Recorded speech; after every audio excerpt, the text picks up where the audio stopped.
الله لا إله إلا هو الحي القيوم لا تأخذه سنة ولا نوم له ما في السماوات وما في الأرض من ذا الذي يشفع عنده إلا بإذنه يعلم ما بين أيديهم وما خلفهم ولا يحيطون بشيء من علمه إلا بما شاء وسع كرسيه السماوات والأرض ولا يؤوده حفظهما وهو العلی العظیم۔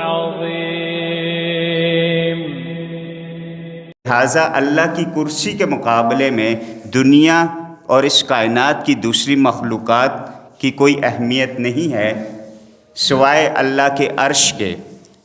سب سے پہلے نمبر پہ جو اللہ تبارک و تعالی نے جو مخلوقات پیدا فرمائے ان میں اللہ کا عرش آتا ہے، جس کی حیثیت اہمیت سب سے بلند ہے، اور پھر دوسرے نمبر پہ اللہ کی کرسی ہے۔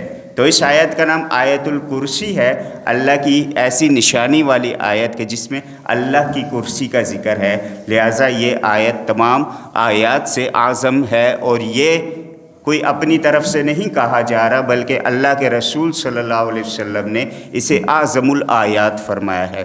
ابی بن کعب رضی اللہ عنہ جو قرآن مجید کے ماہر صحابہ میں سے ہیں، نبی کریم صلی اللہ علیہ وسلم ایک مرتبہ ابی سے پوچھتے ہیں، یا ابا المنذر ای آیۃ من کتاب اللہ معک اعظم، اتدری ای آیۃ من کتاب اللہ معک اعظم، کیا تم جانتے ہو کہ اللہ رب العزت کی آیات میں سے، کتاب اللہ میں سے کون سی آیت سب سے بلند ہے، سب سے بڑی ہے، سب سے اعظم ہے؟ تو صحابہ کا انداز یہ ہوتا تھا کہ پہلی مرتبہ ہی میں وہ نبی صلی اللہ علیہ وسلم کو عام طور پر جواب نہیں دیتے تھے، بلکہ کوشش یہی ہوتی تھی کہ اللہ کے رسول صلی اللہ علیہ وسلم خود اس چیز کو بیان فرمائیں۔ ابی بن کعب رضی اللہ عنہ نے یہی انداز اختیار کیا اور فرمایا اللہ و رسولہ اعلم، کہ اللہ اور اس کے رسول بہتر جانتے ہیں، کیونکہ اللہ عالم ذات ہے، علیم ذات ہے، اور رسول کیوں جانتے ہیں؟ کیونکہ وحی کا زمانہ ہے۔ اللہ رب العزت نے اگر کسی کو خبر دی ہے تو وہ اپنے محبوب کو خبر دی ہوگی صلی اللہ علیہ وسلم کو، تو اللہ و رسولہ عالم۔ نبی کریم صلی اللہ علیہ وسلم جانتے تھے کہ ابی جو ہیں علم قرآن میں مہارت رکھتے ہیں، ان کو زیادہ اشتیاق ہے، شوق ہے، قرآن مجید کے بارے میں سیکھنے کی کوشش کرتے رہتے ہیں۔ دوبارہ جو ہے انہوں نے امتحان لیا، آپ صلی اللہ علیہ وسلم نے دوبارہ یہی سوال دہرایا کہ اے ابو المنذر، کیا آپ کو معلوم ہے کتاب اللہ میں سب سے اعظم آیت کیا ہے؟ ابی نے دوبارہ کہا اللہ و رسولہ عالم۔ تیسری مرتبہ دوبارہ یہی سوال دہرایا گیا۔ بالآخر ابی بن کعب رضی اللہ عنہ نے جو ہے کہا کہ اللہ لا الہ الا هو الحی القیوم، آیت الکرسی ابی بن کعب نے پڑھی اور کہا کہ میرے گمان کے مطابق یہ آیت تمام آیات سے بڑھ کر ہے، عظمت والی اور شرف والی ہے۔ اللہ کے رسول صلی اللہ علیہ وسلم خوش ہوئے اور فرمایا لیہنک العلم ابا المنذر، آپ صلی اللہ علیہ وسلم نے ان کے سینے پر تھپکی دی اور فرمایا تمہیں تمہارا علم مبارک ہو۔ گویا کہ آپ صلی اللہ علیہ وسلم نے اس چیز کی تصدیق فرما دی اور اس چیز کی تائید فرما دی کہ یہی آیت ایسی ہے جو تمام آیات سے بلند اور عظمت والی ہے۔ اسی طرح اس کی اہمیت اور فضیلت پیارے نبی صلی اللہ علیہ وسلم نے کئی مقامات پر جو ہے بیان فرمائی۔ اس میں سے ایک فضیلت نبی کریم صلی اللہ علیہ وسلم نے ارشاد فرمائی، صحیح الجامع کی روایت فرمایا من قرأ آیت الکرسی فی دبر کل صلاۃ لم یمنعہ من دخول الجنہ الا الموت، کہ جو بھی ہر فرض نماز کے بعد آیت الکرسی پڑھے گا، اسے جنت میں جانے سے موت کے علاوہ کوئی چیز رکاوٹ نہیں بن سکتی۔ گویا کہ جیسے ہی موت واقع ہوگی اس شخص پر تو فوراً کہاں جائے گا؟ جنت جائے گا۔ گویا کہ اس سے یہ بھی اندازہ ہوتا ہے کہ اس کا جو حساب کتاب ہے صرف وہ پیشی ہوگی، جس کو نبی صلی اللہ علیہ وسلم نے پیشی ظاہر کیا۔ یہ حساب کتاب اس سے سخت والا نہیں ہوگا، اور انشاءاللہ آسان سی پیشی کے بعد اسے جنت بھیج دیا جائے گا۔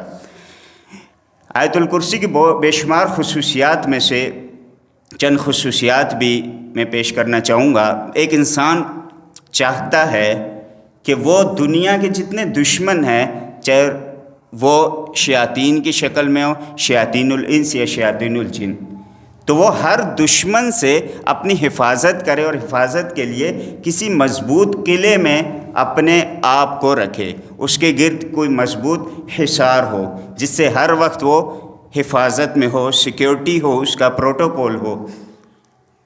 تو یہ جو آیت ہے یہ ایک ایسا قلعہ ہے کہ جس کے اندر رہتے ہوئے شیاطین الانس اور شیاطین الجن کسی انسان کا کچھ نہیں بگاڑ سکتے۔ آئیے دیکھتے ہیں اللہ کے رسول صلی اللہ علیہ وسلم نے اس بارے میں جو ہمیں تعلیمات ارشاد فرمائیں، وہ ایک اس قصے سے بھی معلوم ہوتی ہیں۔ بخاری میں ایک مطول قصہ ہے، طویل قصہ ہے۔ ابو ہریرہ رضی اللہ عنہ کو حکم ہوتا ہے کہ صدقے کی کچھ کھجوریں ہیں، ان پر آپ نے چوکیداری کرنی ہے، پہرا دینا ہے۔ ایسا نہ ہو کہ کوئی چور آئے اور کچھ کھجوریں وہاں سے اٹھا کے لے جائے۔ ابو ہریرہ رضی اللہ عنہ اس چیز پر مقرر ہو جاتے ہیں۔ رات کا وقت ہے، ایک چور آتا ہے، وہاں سے کچھ چلو بھر کھجوریں اٹھانے کی کوشش کرتا ہے۔ ابو ہریرہ رضی اللہ عنہ دیکھ لیتے ہیں، پکڑ لیتے ہیں، فرماتے ہیں کہ تم نے چوری کی ہے، چوری کی کوشش کی ہے، میں تمہیں صبح اللہ کے رسول صلی اللہ علیہ وسلم کے سامنے پیش کروں گا۔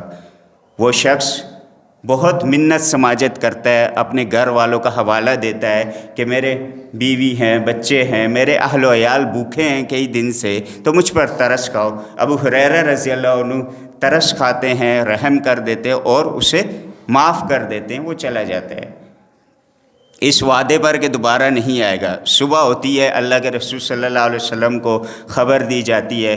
آپ صلی اللہ علیہ وسلم ابو ہریرہ سے پوچھتے ہیں، ما فعل اسیرک البارحہ، رات کے قیدی نے کیا کیا، اس کا کیا معاملہ ہوا؟ رات کو جو تم نے قیدی بنا لیا تھا اس کا کیا معاملہ ہے؟ ابو ہریرہ فرماتے ہیں کہ اس طرح میں نے پکڑ لیا تھا، لیکن اس نے منت سماجت کی، اپنے گھر والوں کا حوالہ دیا، تو مجھے ترس آ گیا، میں نے چھوڑ دیا۔ نبی صلی اللہ علیہ وسلم فرماتے ہیں کہ اس نے جھوٹ کہا ہے، رات کو دوبارہ آئے گا، آج دوبارہ آئے گا۔ ابو ہریرہ دوبارہ جو ہے انتظار کرتے ہیں، کیونکہ نبی صلی اللہ علیہ وسلم کی زبان سے نکلا کہ آج آئے گا تو آئے گا۔ دوبارہ انتظار فرماتے ہیں، تھوڑی دیر ہوتی ہے کہ دوبارہ کوئی چور چوری کر رہا ہوتا ہے، دیکھتے ہیں وہی شخص ہے، دوبارہ پکڑ لیتے ہیں اور کہتے ہیں آج تو لازمی تمہیں جو ہے بند کر دوں گا اور صبح نبی صلی اللہ علیہ وسلم کے پاس پیش کروں گا۔ وہ دوبارہ جو ہے منت سماجت کرتا ہے، رونے والا منہ بنا لیتا ہے۔ بالآخر ابو ہریرہ رضی اللہ عنہ دوبارہ نرم پڑ جاتے ہیں اور اسے چھوڑ دیتے ہیں، اس وعدے کے ساتھ کہ اب دوبارہ نہیں آئے گا۔ پھر صبح ہوتی ہے، اللہ کے رسول صلی اللہ علیہ وسلم یہی سوال دہراتے ہیں، ما فعل اسیرک البارحہ، رات کے قیدی کا کیا بنا؟ ابو ہریرہ فرماتے ہیں کہ آج پھر وہی معاملہ ہوا، منت سماجت کرنے لگا تو مجھے ترس آ گیا، میں نے چھوڑ دیا۔ نبی صلی اللہ علیہ وسلم فرماتے ہیں پھر آئے گا آج رات۔ دوبارہ ابو ہریرہ انتظار کرتے ہیں، بالآخر دوبارہ وہ پہنچ آتا ہے، چوری کرتا ہے۔ ابو ہریرہ فرماتے ہیں کہ آج جو کچھ ہو جائے، آج تو تمہیں نہیں چھوڑوں گا۔ 2 دن سے تم ہیلے بہانے کر رہے ہو کہ میں نہیں آؤں گا، پھر تم چوری کرنے آ جاتے ہو، اب تو تمہیں قطعاً نہیں چھوڑوں گا۔ جب وہ شخص دیکھتا ہے اب کوئی چارہ نہیں، تو وہ کہتا ہے کہ مجھے چھوڑ دو، بدلے میں تمہیں ایک قیمتی بات بتاؤں گا، میں تمہیں ایک قیمتی بات بتاؤں گا جو تمہارے لیے فائدہ مند ہوگی۔ وہ کہتے ہیں اچھا ٹھیک ہے، اگر ایسی بات ہے تو تم بتاؤ۔ وہ کہتا ہے کہ جب تم رات کو سونے لگو، بستر پہ جاؤ، سونے لگو، سونے سے پہلے آیت الکرسی پڑھ لو تو کوئی بھی شیطان کبھی تمہارے پاس نہیں آ سکتا، صبح تک تم اللہ کی حفاظت میں رہو گے، شیطان تم سے دور رہے گا۔ ابو ہریرہ رضی اللہ عنہ علم حدیث میں دلچسپی لینے والے، علم سے محبت کرنے والے تھے، انہوں نے ظاہر ہے پہلے زبان دے دی کہ اگر فائدہ مند بات ہوئی تو چھوڑ دوں گا، تو انہیں یہ فائدہ مند بات لگی، انہوں نے پھر اس بنا پر اسے چھوڑ دیا، چلا گیا۔ صبح ہوئی، دوبارہ نبی صلی اللہ علیہ وسلم دریافت کرتے ہیں، ما فعل سیرک البارحہ، آج کیا بنا اس کا؟ ابو ہریرہ بیان کرتے ہیں اللہ کے رسول صلی اللہ علیہ وسلم آج تو پکا میں نے پکڑ لیا تھا، آپ کی عدالت میں حاضر کرنا چاہتا تھا، لیکن اس نے مجھے اس کے گمان کے مطابق اس نے ایک نفع بخش قیمتی بات بتائی ہے، تو میں نے زبان دی کہ اگر ایسی بات ہے تو میں چھوڑ دوں گا۔ نبی صلی اللہ علیہ وسلم دریافت کرتے ہیں کیا بات تھی؟ آپ بیان کرتے ہیں کہ اس نے کہا کہ رات کو اگر آیت الکرسی پڑھ کر سو گے تو صبح تک اللہ کی حفاظت میں رہو گے، کوئی شیطان تمہارے پاس نہیں آئے گا۔ نبی صلی اللہ علیہ وسلم نے ارشاد فرمایا، صدقک وہو کذوب، اس نے سچ کہا لیکن ہے وہ جھوٹا، یہ بات اس نے سچ کہی لیکن ہے وہ جھوٹا۔ پھر آپ صلی اللہ علیہ وسلم نے ابو ہریرہ سے پوچھا کہ ابو ہریرہ جانتے ہو تینوں دن تم کس سے باتیں کرتے رہے؟ ابو ہریرہ نے کہا نہیں مجھے نہیں معلوم، کوئی چور ہی ہوگا، کون تھا نہیں معلوم۔ اللہ کے رسول صلی اللہ علیہ وسلم ارشاد فرماتے ہیں کہ وہ شیطان تھا جس سے 3 دن تم باتیں کرتے رہے۔ تو شیطان نے بھی جب اس کو کوئی رستہ نظر نہ آیا تو اس نے ایک قیمتی بات بتا دی، گویا کہ اپنے بارے میں ہی بتا دیا کہ اگر رات کو آیت الکرسی پڑھ کر کوئی بندہ سوئے گا، صبح تک کوئی شریر جن، کوئی شیطان اس پر حاوی نہیں ہو سکتا، اسے تنگ نہیں کر سکتا، جس سے یہ معلوم ہوا کہ ہمیں رات کو کیا کرنا چاہیے، بستر پر جا کر آیت الکرسی کا ورد 1 مرتبہ کم از کم لازمی کرنا چاہیے، اور اس کی تصدیق نبی کریم صلی اللہ علیہ وسلم نے فرما دی کہ واقعتاً صدقہ، اس نے سچ کہا۔ اسی طرح ابن تیمیہ رحمہ اللہ، شیخ الاسلام ابن تیمیہ رحمہ اللہ فرماتے ہیں، وَمِمَّا يُعَالَجُ بِهِ السِّحْرُ مُدَاوَمَةُ آیَةِ الْکُرْسِی، کہ جن چیزوں سے جادو کا علاج ہوتا ہے، جادو کے علاج جن چیزوں سے ہوتا ہے ان میں سے آیت الکرسی پر مداومت بھی ہے، کہ مسلسل انسان آیت الکرسی کا ورد جاری رکھے۔ کسی پر جادو ہو جائے، گھر میں جادو وغیرہ کا اندیشہ ہے، خطرہ ہے، تو انسان کو کیا چاہیے کہ وہ آیت الکرسی کا ورد کیا کرے۔ اور ابن ماجہ کی ایک روایت میں معلوم ہوا کہ اللہ لا الہ الا هو الحی القیوم، یہ جو آیت الکرسی کا شروع کا جو جملہ ہے یہ اسم اعظم بھی ہے۔ اسم اعظم وہ ہے، نبی صلی اللہ علیہ وسلم نے جو ہمیں تعلیمات ارشاد فرمائے کہ ایسا اللہ کا نام، ایسا اسم کہ جس کے ذریعے سے رب سے جو بھی مانگا جائے اللہ رب العزت ضرور عنایت فرماتا ہے، تو یہ اسم اعظم بھی اس میں موجود ہے۔ اس بنا پر بھی اس کی اہمیت اور فضیلت دوسری آیتوں سے بلند اور عظمت والی ہے۔ آیت الکرسی کا جو انداز بیان ہے، رب نے جو اس کا انداز ہمیں بتلایا وہ کیسا ہے؟ اس میں پہلے جملے میں اللہ کی توحید بیان ہوئی، اللہ لا الہ الا هو الحی القیوم۔ پہلے جملے میں اللہ نے اللہ لا الہ الا ہو اپنی توحید بیان فرمائی کہ اللہ وہ ذات ہے کہ جس کے علاوہ کوئی معبود حقیقی نہیں ہے۔ اور 9 جملے جو آگے کے ہیں، جو کہ جملہ کسے کہتے ہیں، آیتیں نہیں، آیت تو یہ ایک ہی ہے، 9 جو جملے ہیں جن میں بات پوری ہوتی ہے وہ اللہ رب العزت کی صفات کے ہیں۔ اور اس کا ایک انداز بیان یہ بھی ہے جو علمی حضرات جانتے ہیں کہ اس میں ایک دعویٰ ہے اور باقی دلائل ہے۔ دعویٰ کسے کہتے ہیں کہ جیسے کہ نمرود نے دعویٰ کیا کہ میں خدا ہوں، خدائی کا دعویٰ کیا، یہ اس کا دعویٰ ہو گیا۔ اب اس پہ اس نے دلائل پیش کیے۔ دلیل کیا پیش کی؟ جب ابراہیم علیہ السلام نے جو ہے اپنے دلائل دیے کہ میرا رب تو وہ ہے کہ جو زندہ بھی کرتا ہے اور مارتا بھی ہے، ابراہیم علیہ السلام دلائل دے رہے ہیں، نمرود نے اپنی دلیل کہ میں کیا ہوں، خدا ہوں، اس پر دلیل کیا دی کہ یہ کام تو میں بھی کر سکتا ہوں۔ زندان سے ایک شخص جس کے لیے موت کا جو ہے فیصلہ ہو چکا تھا کہ اسے سزا دی جائے گی، اسے آزاد کر دیتا ہے، اور ایک جو ہے باہر والا شخص اسے جو ہے مار دیتا ہے اور کہتا ہے یہ تو میں بھی کر سکتا ہوں۔ تو پھر ابراہیم علیہ السلام نے اپنے رب کی خدائی کی جو ہے دلیل کیا دی، رب کی بادشاہت کی کبریائی کی دلیل کیا دی؟ فَإِنَّ اللَّهَ يَأْتِ بِالشَّمْسِ مِنَ الْمَشْرِقِ فَأْتِ بِهَا مِنَ الْمَغْرِبِ، کہ میرا رب تو وہ ہے جو مشرق سے سورج کو نکالتا ہے، تو اگر تم خدا ہو تو تم اسے مغرب سے نکال کے دکھا دو۔ تو ابراہیم علیہ السلام کے جواب میں فَبُهِتَ الَّذِي كَفَرَ، وہ اس کے پاس کوئی جواب ہی نہ بن پڑا۔ تو دعویٰ کیا ہوتا ہے کہ کوئی کسی چیز کا دعویٰ کرے، جیسے میں کہتا ہوں یہ گاڑی میری ہے، اب یہ میرا دعویٰ ہے کہ یہ میری ہے، اب اس کو ثابت کرنے کے لیے میں دلیل دوں گا، میں اس کے ڈاکومنٹس کاغذات لے کے آؤں گا، لائسنس وغیرہ جو معاملات ہیں وہ دکھاؤں گا، تو تب یہ ثابت ہوگا کہ یہ گاڑی واقعتاً مجھ سے تعلق رکھتی ہے۔ تو اللہ تبارک و تعالیٰ نے ایک دعویٰ یہاں پہ بیان فرمایا کہ اللہ لا الہ الا ہو، اللہ وہ ذات ہے جس کے علاوہ کوئی حقیقی عبادت کے لائق نہیں ہے۔ معبودان باطلہ تو بہت ہیں، معبود کسے کہتے ہیں؟ جس کی عبادت کی جائے۔ تو دنیا میں بہت سوں کی عبادت کی جاتی ہے، تو معبود وہ بھی ہوئے نہیں ہوئے، معبود ہیں، لیکن معبود حق نہیں ہیں۔ حق معبود صرف ایک ہے، وہ اللہ رب العزت کی ذات ہے۔ تو رب تعالیٰ نے اس دعوے کو بیان فرما کے آگے ہمارے لیے، انسانوں کو سمجھانے کے لیے دلائل پیش کیے، دلائل عقلیہ، کہ تھوڑی سی اگر کسی کی عقل ہے تو وہ سمجھ جائے گا کہ جس کی ہم نے عبادت کرنی ہے اس میں اگر یہ صفات ہوں گی تب وہ عبادت کے لائق ہے، وگرنہ وہ عبادت کے لائق نہیں ہے۔ جیسے کہ نمرود نے جب یہ دعویٰ کیا کہ میں خدا ہوں، تو اب اس کے صفات دیکھنے کا جب ذکر ہوا تو وہ تو سورج کو مغرب سے نہیں لا سکا، تو وہ خدا ہو نہیں سکتا۔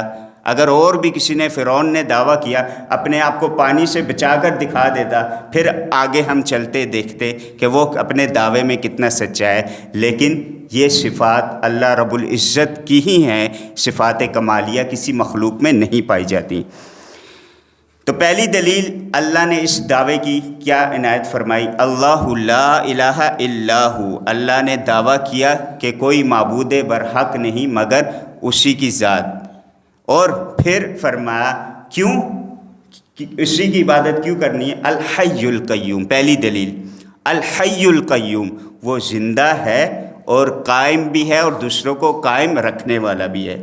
معلوم ہوا کہ عبادت اس کی جائے گی جو ہمیشہ سے زندہ ہو، ہمیشہ رہے، جس پر موت آئے وہ معبود ہو نہیں سکتا۔ رب نے سورہ رحمان میں ارشاد فرمایا کل من علیہا فان ویبقى وجہ ربک ذو الجلال والاکرام، ایک دن ایسا بھی آئے گا کہ ہر چیز فنا ہو جائے گی، بالآخر اللہ کی ذات جو ہے اس کا وجود باقی رہے گا، اللہ کی ذات باقی رہے گی۔ یہاں تک کہ موت جو مخلوق ہے اس پر بھی موت آئے گی، جب جنتی جنت میں چلے جائیں گے، دوزخی دوزخ میں چلے جائیں گے، حکم ہوگا موت کو مینڈے کی شکل میں دونوں کے درمیان لایا جائے، درمیان میں لائی جائے گی موت مینڈے کی شکل میں، حکم ہوگا اسے بھی ذبح کر دیا جائے، اسے بھی موت آ جائے تو وہ بھی مار دی جائے گی۔ تو معلوم ہوا کہ رب العزت کی ذات کے علاوہ ہر چیز فنا ہے، تو جو چیز فنا ہونے والی ہے وہ معبود نہیں ہو سکتی۔ القیوم، جو خود بھی اپنی حفاظت اپنے آپ قائم ذات ہے، کسی کا محتاج نہیں کہ کوئی ذات دوسری ذات اسے قائم کرے، اور دوسروں کو بھی قائم کیے ہوئے ہے۔ آسمان و زمین کا نظام چلانے والی جو ذات ہے وہی اللہ ہو سکتی ہے، اور وہی ہمارا معبود حقیقی ہے۔ یہ پہلی دلیل تھی۔ اچھا، یہ ہم آیت الکرسی کی جھلک دیکھ رہے ہیں۔ آیت الکرسی کو ہم بالکل اجمالی طور پہ بیان کرنے کی کوشش کریں انشاءاللہ. اس کی ایک ایک آیت اور ایک ایک جو دلیل ہے اس پر تفصیلی موضوعات انشاءاللہ آگے آئیں گے. فی الحال ہم صرف مختصر اجمالی طور پہ دیکھ رہے ہیں، اس کا ایک خاکہ اپنے ذہن میں بنانے کی کوشش کر رہے ہیں. دوسری دلیل اللہ رب العزت نے کہ اللہ لا الہ الا ہو، اللہ ایسی ذات ہے جس کے علاوہ کوئی معبود حقیقی نہیں. اس پر دوسری دلیل اللہ نے کیا ارشاد فرمائی؟ لا تأخذہ سنۃ ولا نوم، نہ اسے اونگ آتی ہے اور نہ ہی نیند آتی ہے. کیا معلوم ہوا؟ عبادت کس کی جائے گی؟ جسے نہ اونگ آئے اور نہ نیند آئے. اگر میں اور آپ لا قدر اللہ ہم کسی کی عبادت کرتے ہیں، کسی مخلوق کی عبادت کرتے ہیں، تو کیا ایسی کوئی مخلوق موجود ہے کہ جو 24 گھنٹے ہر کسی کی فریاد سنے یا کسی کو نیند ہی نہ آئے؟ تو ایسی مخلوقات نہیں پائی جاتی. اگر ہم یہ بھی تھوڑا سا آسان کر دیتے ہیں، اگر کوئی شخص کہتا ہے کہ فلاں عبادت کے لائق ہے، کیوں لائق ہے بھائی؟ کہ بھائی وہ دن میں ہر کسی کی حاجات سنتا ہے، پوری دنیا میں جتنے لوگ ہیں ان کی حاجات کو پورا کرتا ہے پورے دن میں، یعنی جب جب روشنی ہوتی ہے. تو ہم کہیں گے رات کو تو سوتا ہوگا. اگر ٹھیک ہے ہم یہ مان لیتے ہیں کہ دن میں وہ حاجت پوری کرتا ہے، لیکن یورپ میں جب پاکستان میں دن ہو رہا ہو، یورپ میں کیا ہو ہے؟ رات ہو رہی ہے. تو مطلب یورپ والے جب اپنے دن میں حاجت مانگتے ہوں گے تو پاکستان والا جو بزرگ ہے، بابا ہے، جسے ہم نے اپنے گمان میں حاجت روا مشکل کشا سمجھا ہوا ہے، تو وہ یورپ والوں کا جب دن ہے وہ اپنی حاجتیں مانگ رہے ہیں، تو یہ تو اس وقت سو رہا ہے کیونکہ یہاں پہ تو رات ہو رہی ہے. تو لہٰذا وہ اپنے دعوے میں سچا نہیں ہے. ہم نے معبودان باطلہ جو ہے بنائے ہوئے ہیں، یہاں تک کہ ہم اپنے نفس کے بھی تابع ہوئے ہیں، اور ہم ان دلائل پر غور و فکر نہیں کرتے جو رب تعالیٰ نے اپنے الہ ہونے کے دلائل دیے. تو لا تأخذہ سنۃ ولا نوم، معبود وہ ہونا چاہیے جسے نہ اونگ آئے اور نہ اسے نیند آئے. تیسری دلیل کہ اللہ ہی معبود برحق ہے، اس کے علاوہ کوئی ذات نہیں ہو سکتی. وہ کیا ہے؟ من ذا الذی یشفع عندہ الا باذنہ، کون ہے جو اس کی اجازت کے بغیر کسی کی شفاعت کر سکے، کسی کی سفارش کر سکے؟ کون ہے جو اس کی اجازت کے بغیر اپنا منہ تک کھول سکے؟ اللہ کی اجازت کے بغیر جب نفسی کا دور قیامت والے دن ہوگا، ہر نبی یہ کہہ رہا ہوگا نفسی میرا اپنا معاملہ. اس دن بھی اللہ جب تک اجازت نہیں دیں گے، ہمارے پیارے نبی صلی اللہ علیہ وسلم بھی کسی کی سفارش نہیں کر سکتے، وہ بھی اللہ کی اجازت ملنے کے بعد سفارش کریں گے. تو معبود وہ ہوتا ہے جس کو کسی سے اجازت لینے کی ضرورت نہ ہو. اگر کوئی خود اجازت لینے کے لیے کسی کا محتاج ہے تو وہ معبود نہیں ہو سکتا. پھر فرمایا یعلم ما بین ایدیہم وما خلفہم. پانچویں دلیل کیا دی کہ معبود برحق اللہ کی ذات ہے؟ فرمایا جو کچھ ان کے آگے ہے، جو کچھ ان کے پیچھے ہے، ہر چیز کا علم اللہ رب العزت کو ہے. دنیا کے جو معاملات ہیں انسانوں کے وہ بھی اللہ کو معلوم ہے، آخرت میں کیا ہونے والا ہے سب کچھ اللہ کو معلوم ہے. تو جو عالم الغیب ہو، ہر چیز، ہر غیب کا علم رکھنے والی ذات ہو، وہ معبود ہو سکتی ہے. اور جسے یہ نہ پتہ ہو کہ میرے پڑوس میں کیا ہو رہا ہے یا میرے تھوڑا اگلے علاقے میں کیا ہو رہا ہے، ہم اس کی عبادت کریں، اس سے التجائیں کریں، یہاں تک کہ اگر جو مٹی کے نیچے چلا گیا اسے باہر والوں کی خبر نہیں، ہم اس سے مانگنے بیٹھ جائیں، تو یہ کتنی ناانصافی اور ظلم ہے. ان الشرک لظلم عظیم، اور یہ سب سے بڑا ظلم ہے. تو لہٰذا عبادت کس کی ہوگی؟ اللہ رب العزت کی، کہ جو جانتا ہے جو ابھی ہو رہا ہے، جو آئندہ ہوگا. وَلَا يُحِيطُونَ بِشَيْءٍ مِّنْ عِلْمِهِ إِلَّا بِمَا شَاءَ، اور وہ کسی اس کے علم میں سے کسی چیز کا احاطہ نہیں کر سکتے مگر جتنا اللہ چاہے. اس کی ایک مثال، جب رب تعالیٰ نے حضرت آدم علیہ السلام کو خلیفہ بنانے کے لیے فرشتوں کو فرمایا کہ انی جاعل فی الارض خلیفہ، تو فرشتوں نے کیا کہا تھا؟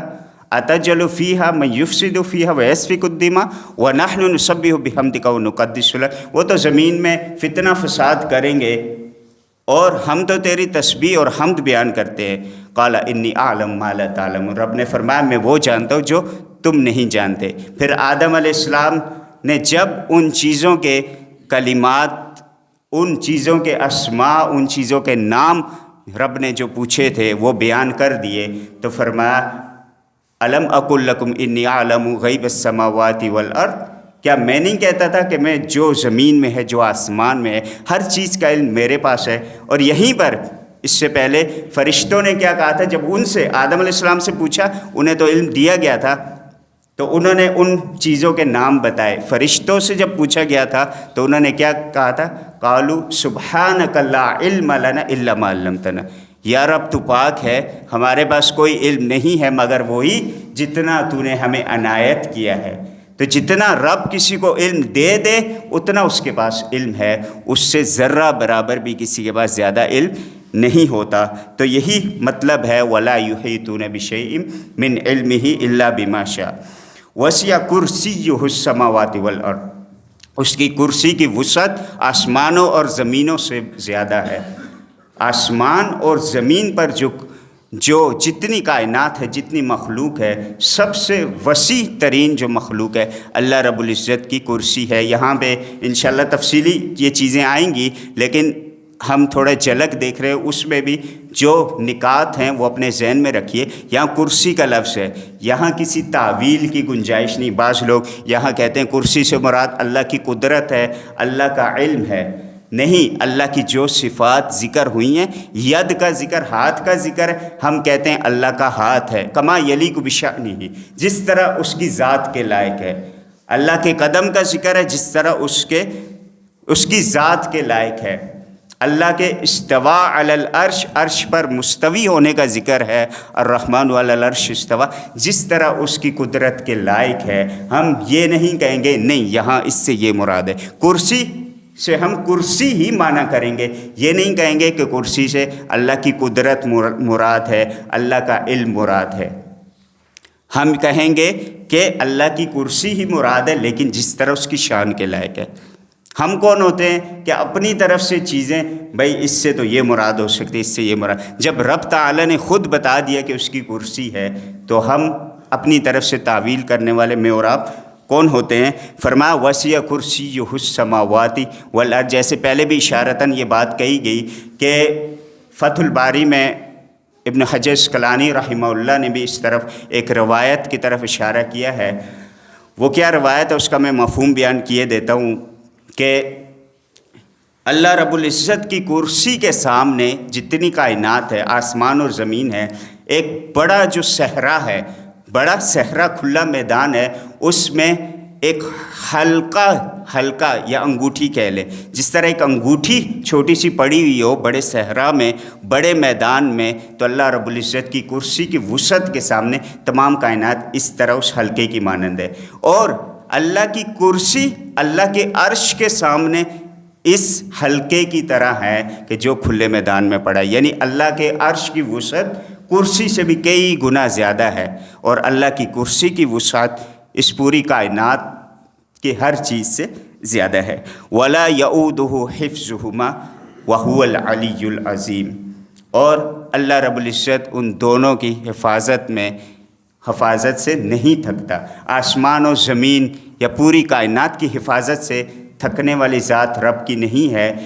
اگر کوئی بھی کسی کو کوئی ذمہ داری دے دی جائے، بالآخر ایک حد تک، ایک لمٹ تک وہ اپنی ذمہ داریوں سے اکتا جاتا ہے، لیکن اللہ کی ایسی ذات ہے کہ اللہ رب العزت کی جتنی صفات ہے تو وہ کسی کا محتاج بھی نہیں، اور وہ کسی چیز کو سنبھالنے سے، قائم کرنے سے نہیں تھکتا۔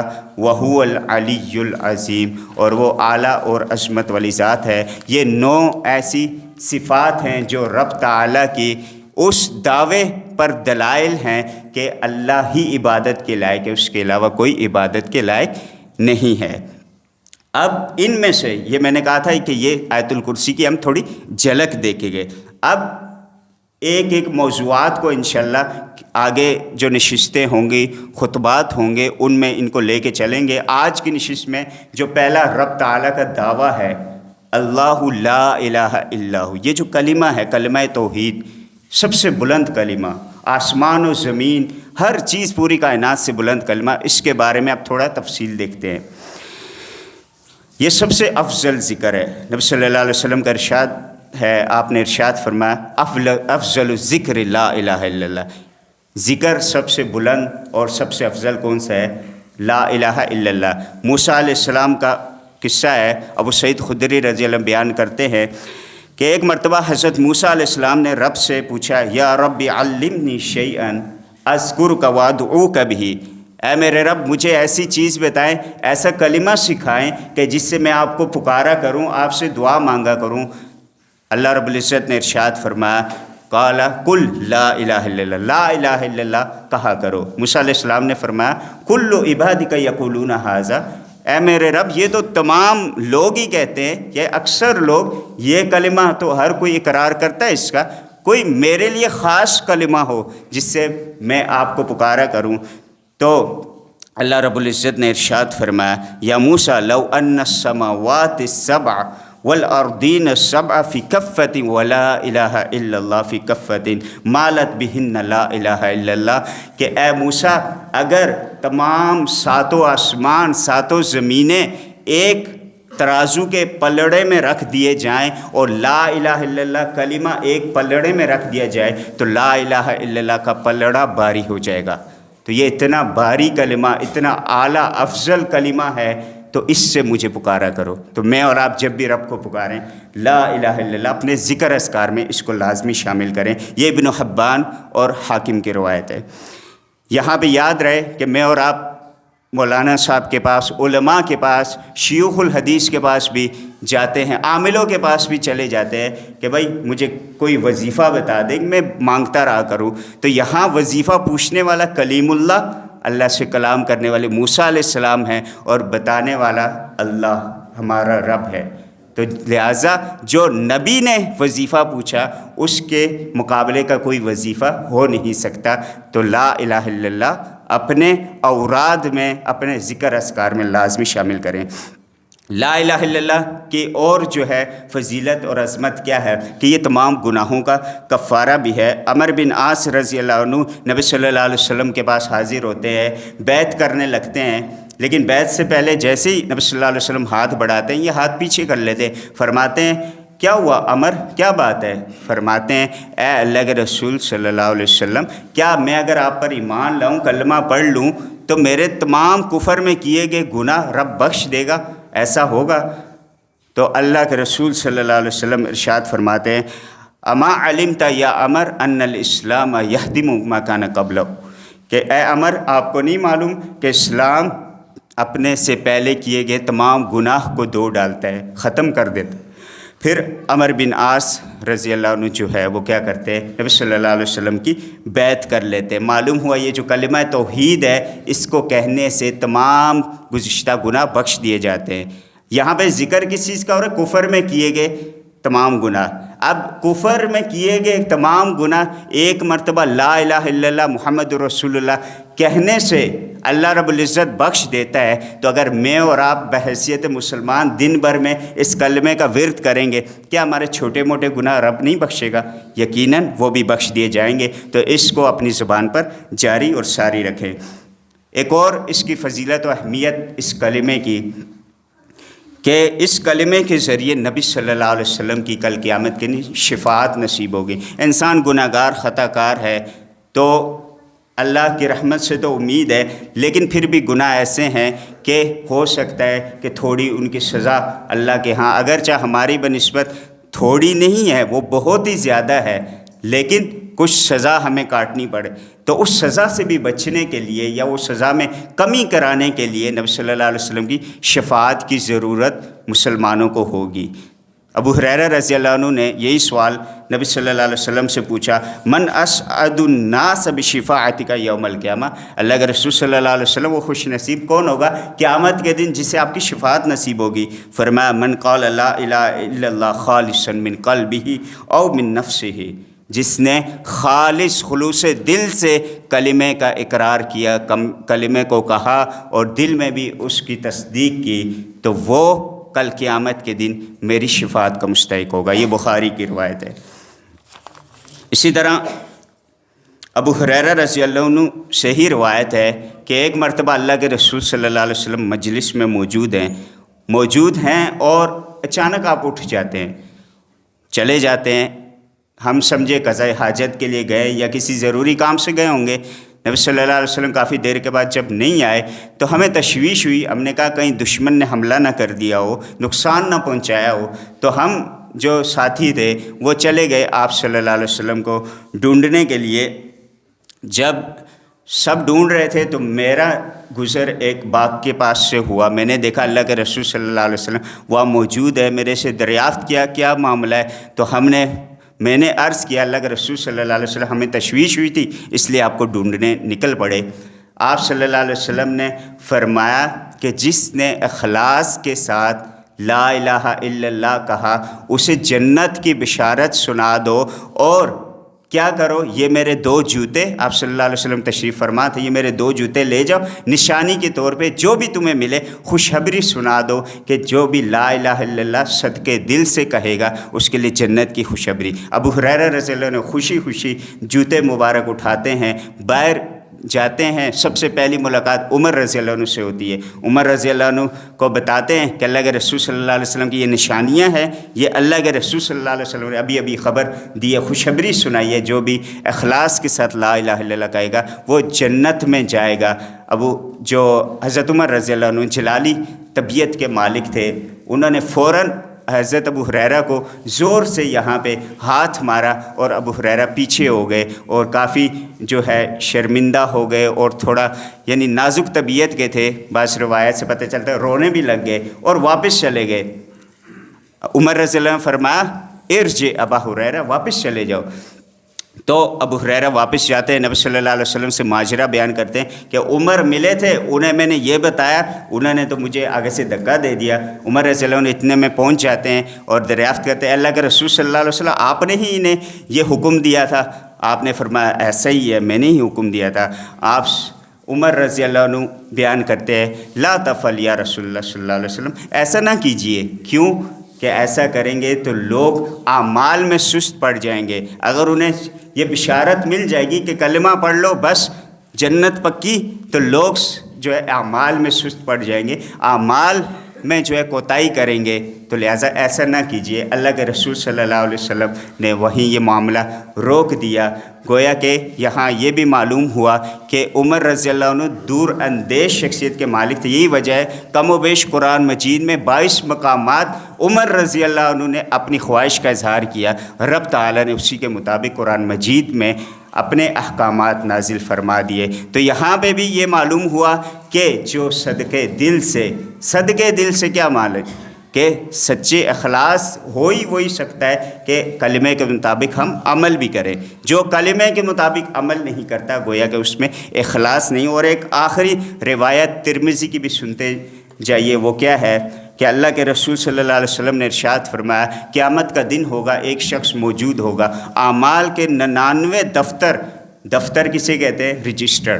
اعمال کے 99 رجسٹر، تا حد نگاہ وسیع ایک رجسٹر، اتنے بڑے رجسٹر ہوں گے، موجود ہوں گے. اور ایک شخص آئے گا اس کے پورے رجسٹر گناہوں سے بھرے ہوئے ہوں گے، 99 رجسٹر.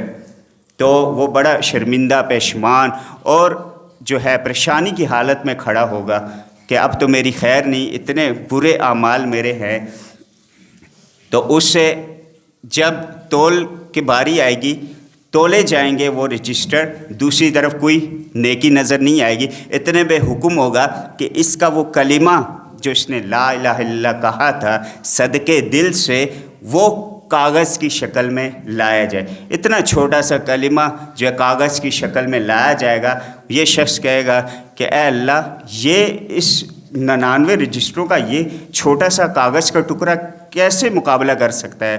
تو اللہ رب العزت جو ہے فرمائیں گے کہ اس کو تولا جائے. جب تولا جائے گا تو وہ چھوٹا سا جو کلمے کا ٹکڑا ہوگا وہ وزنی پڑ جائے گا ان 99 دفتروں کے مقابلے میں. تو یہ ایک ایسا کلمہ ہے کہ اس کلمے کی کوئی بھی دنیا کی کوئی بھی مخلوق، چاہے وہ انبیاء ہوں، صدیقین ہوں، شہداء ہوں، صالحین ہوں، اللہ کے فرشتے ہوں، یہاں تک کہ ہر چیز آسمان و زمین اور جو بھی ان میں ہے اس صرف لا الہ الا اللہ کا کوئی مقابلہ نہیں کر سکتے. کیوں؟ کیونکہ یہ اللہ کی صفت کا بیان ہے، اللہ کی وحدانیت توحید کا بیان. اللہ کی توحید کے مقابلے میں کوئی چیز نہیں ہو سکتی. اللہ رب العزت سے دعا ہے کہ ہمیں بھی ان نیک صالحین بندوں میں شمار فرما دے کہ جن